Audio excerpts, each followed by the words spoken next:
Je ne sais pas si tu l'as remarqué, mais moi en tout cas, ce que j'observe dans le milieu afro, c'est que il y a beaucoup de personnes, beaucoup d'entrepreneurs qui se lancent par exemple sur le même segment et en voulant faire les mêmes produits. Donc ils ne font que copier ce que les autres font. Si on regarde par exemple sur le marché de la cosmétique, tous les afros qui se lancent veulent faire du beurre de karité. Or, il y a plein d'autres éléments naturels qui peuvent être aussi efficaces que le beurre de karité et aussi nutritifs. Mais tout le monde se rue sur le beurre de karité par-ci, par-là. Il y en a partout. Et donc, dans cette vidéo, je voudrais te parler de plusieurs manières de te différencier parce qu'il n'y a pas une seule manière de te différencier. Sur un même marché, tu peux te différencier de plusieurs manières. Et donc, je vais parler de deux secteurs pour te donner un exemple. Le premier secteur sera le secteur du parfum. D'accord? Comment te différencier sur le marché du parfum?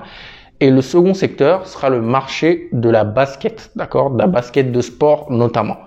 Alors, sans transition, bienvenue sur la chaîne Industrie Africaine. Moi, c'est Paul Guérin et ici, tu es sur la chaîne qui te parle de business, de mindset et de tous les outils et qui te donne tous les outils pour te permettre de créer une entreprise et de la faire grandir. Avant de commencer cette vidéo, je vais t'inviter à cliquer sur la petite cloche pour t'abonner et recevoir mes prochaines vidéos. Et si cette vidéo t'a plu, tu mets un like et surtout tu la partages au plus grand monde, tu la partages autour de toi. C'est ça qui continuera à faire grandir la chaîne. Alors, je vais te donner deux exemples de marché, d'accord, deux exemples de secteurs sur lesquels tu peux te différencier pour que toi, tu puisses également t'en servir dans ton marché. On va prendre le marché du parfum. Lorsque vous voulez créer un parfum aujourd'hui, tout le monde pense au parfum pour hommes, au parfum pour femmes qu'on met tous les jours pour aller au boulot. Or, sur ce segment-là, il y a déjà énormément de personnes. Il y a déjà les grandes marques qui prennent beaucoup de place, d'accord, qui ont énormément de budget publicité, qui ont énormément d'argent pour faire des beaux packaging. Contrairement à vous, vous lancez, vous êtes une petite marque. Vous n'avez pas énormément de budget de publicité, donc on ne vous voit pas assez. Donc se lancer sur un marché comme ça n'est pas une très bonne idée, même si vous avez un très bon parfum qui sent bon, même si vous communiquez bien. Comment vous pouvez vous différencier sur le marché du parfum? Par exemple, il y a plusieurs types de parfums que vous pouvez lancer pour vous différencier et pour avoir un segment de clientèle beaucoup plus précis et donc être le premier sur un segment. Vous pouvez par exemple aller sur des parfums de niche. Les parfums de niche, en fait, ce sont des parfums qui se font en toute petite quantité, qui sont dans des parfumeries de niche et qui ne sont pas pour tout le monde, d'accord? Vous pouvez faire des parfums de niche, je sais pas, pour femmes âgées ou pour hommes de tel type ou des parfums de telle région du monde, d'accord? Qui viennent, par exemple, uniquement, je sais pas, d'Afrique de l'Ouest, avec des parfums et des plantes d'Afrique de l'Est. C'est ça, des parfums de niche, en fait. Vous ne mélangez pas tout. Vous prenez un petit segment et vous le développez. Donc, première segmentation, les parfums de niche.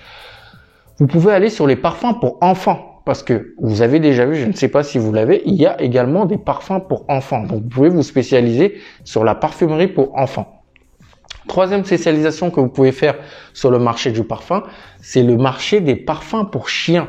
Aujourd'hui, de plus en plus de personnes ont un animal de compagnie et ils le traitent des fois comme leur enfant. Vous voyez, il y a de plus en plus de personnes âgées et si vous regardez, les personnes âgées ont souvent un petit chien ou un grand chien, ça dépend, et des fois, ils le traitent comme si c'était un enfant, il va faire du toilettage et ensuite, il se fait parfumer. Donc, vous pouvez faire des parfums pour les animaux et notamment des parfums pour chiens.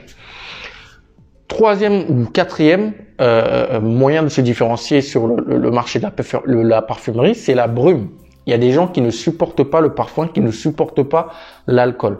Et donc, pour eux, vous allez par exemple acheter et fabriquer de la brume. D'accord? De la brume, en fait, c'est de l'eau qui est parfumée, mais sans alcool. Par exemple, la marque Victoria's Secret est spécialisée dans les brumes. D'accord? Donc, vous pouvez vous spécialiser sur les brumes. Il n'y a pas beaucoup de personnes qui font ça. Et c'est un marché qui est moins concurrentiel que le marché du parfum, même si il est quand même concurrentiel. Et ensuite, le dernier segment sur lequel vous pouvez vous différencier sur le marché du parfum, ça va être les parfums tout simplement sans alcool. D'accord? Ça existe, des parfums qui sentent bon, mais qui sont sans alcool. Ça peut être des huiles parfumées, d'accord? Et pas, par exemple, des sprays avec des alcools. Donc, vous avez plusieurs moyens de vous différencier sur le marché du parfum. Donc, ça, c'est le premier marché. Le second marché, on va prendre le marché de la basket de sport. Lorsque vous allez sur le marché de la basket de sport, vous vous dites, c'est uniquement des baskets pour faire du running ou je ne sais pas, ou pour du lifestyle. Mais non, vous pouvez, par exemple, vous lancer sur le marché du running. Le marché du running, c'est spécialisé. Ceux qui courent ont des baskets spécialisées et ils vont toujours demander des conseils en boutique. Donc, c'est un marché qui est très précis, mais qui aujourd'hui est quand même pas mal concurrentiel. Donc, pour éviter ce marché-là, vous pouvez aller par exemple sur le marché du CrossFit. Parce que faire du running et faire du CrossFit ne demande pas la même type de semelle. Donc, ce ne sont pas les mêmes types de chaussures.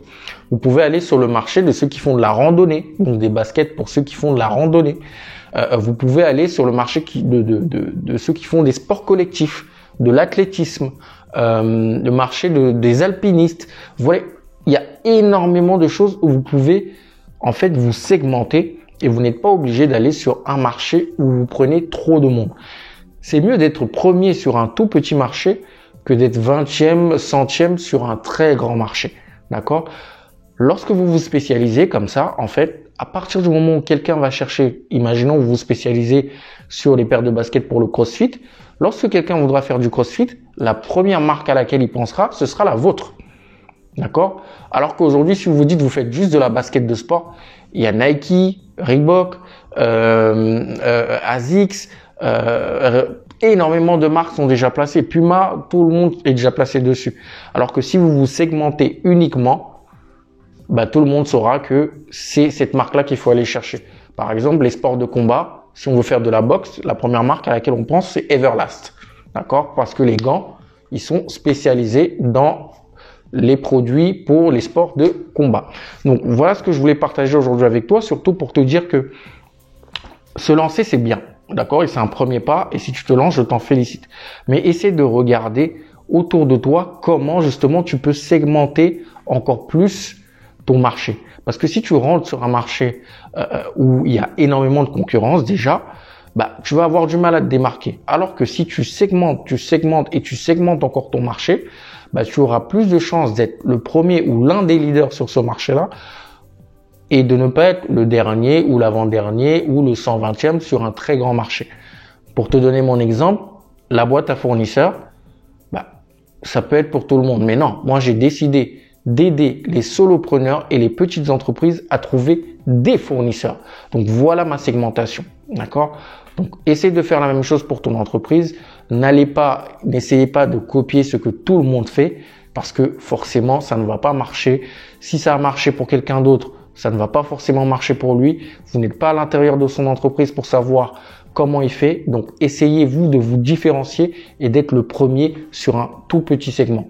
Dis-moi ce que tu en penses en commentaire dans cette vidéo. La semaine prochaine, on se retrouve pour une nouvelle vidéo, un nouveau thème. D'ici là, porte-toi bien et n'oublie pas que nous sommes tous des multi-billionnaires mind. Bye.